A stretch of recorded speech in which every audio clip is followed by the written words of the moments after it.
அறிவை வளர்க்கின்ற கல்வி, அனைத்து உயிர்களுக்கும் தேவையான உயிர் தேவையான குடிநீர், இதையெல்லாம் இந்த பேராவூரணி சட்டமன்ற தொகுதியை ஆண்ட திமுக, அண்ணா திமுகவை சார்ந்த தலைவர்கள் எங்கள் குடிகளுக்கு இதையெல்லாம் கொடுத்தார்களா என்றால் இல்லை.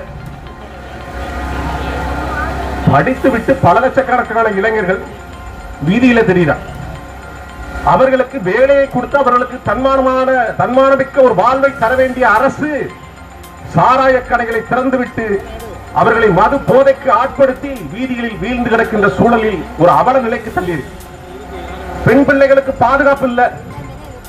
இந்த திமுக ஆட்சியில் 40,000 வழக்குகளுக்கு மேல பாலியல் வழக்கு.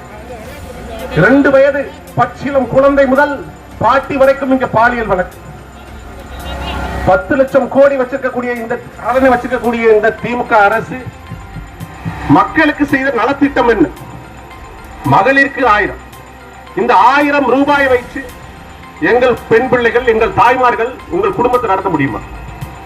1000 ரூபாய் என்பது ஒரு மாதத்துக்கு கணக்கு போட்டா ஒரு நாளைக்கு 33 ரூபாய். ஒரு நாளைக்கு தேநீர் பலகாரம் சாப்பிட்டாலே 33.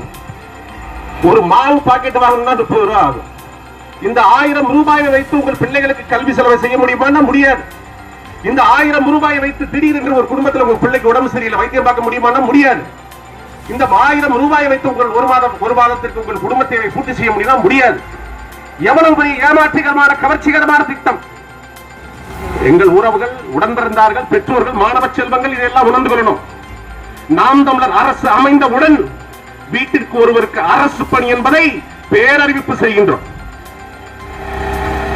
அதே போல உங்கள் வீட்டில் வளர்ந்த பிள்ளைங்க, இளம் சிறார்கள், பச்சிலம் இளம் காளைகள் மதுவை குடித்துவிட்டு பலாயிரக்கணக்கான இளைஞர்கள் விபத்து. உங்க வீடுல, உங்க பக்கத்து வீட்டுல, உங்க சொந்தக்காரங்க வீட்டுல கண்ணு முன்னாடி ஓடி திரிஞ்ச பையன் விபத்து.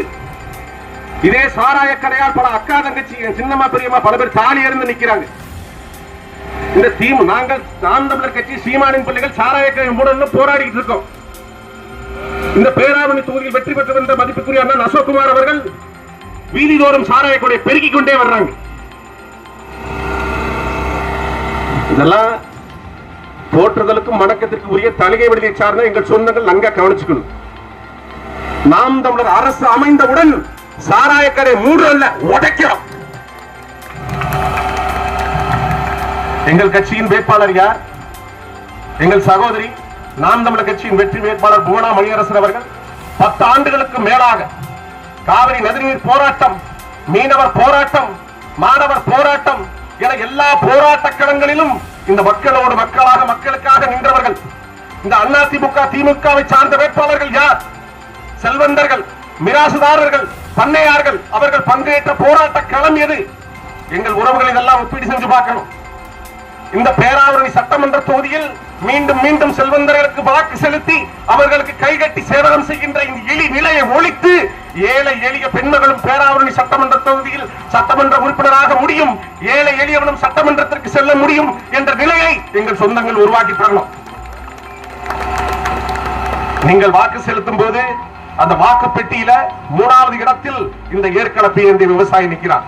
நீங்கள் வாக்கு செலுத்தும் போதுதான் அது 3வது இடம், வாக்கு எண்ணும் போது 1வது இடத்துக்கு வந்ததாக செய்திருக்க வேண்டும் என்று கூறி விடைபெறுகிறோம். நன்றி, வணக்கம். நாம் தமிழர்.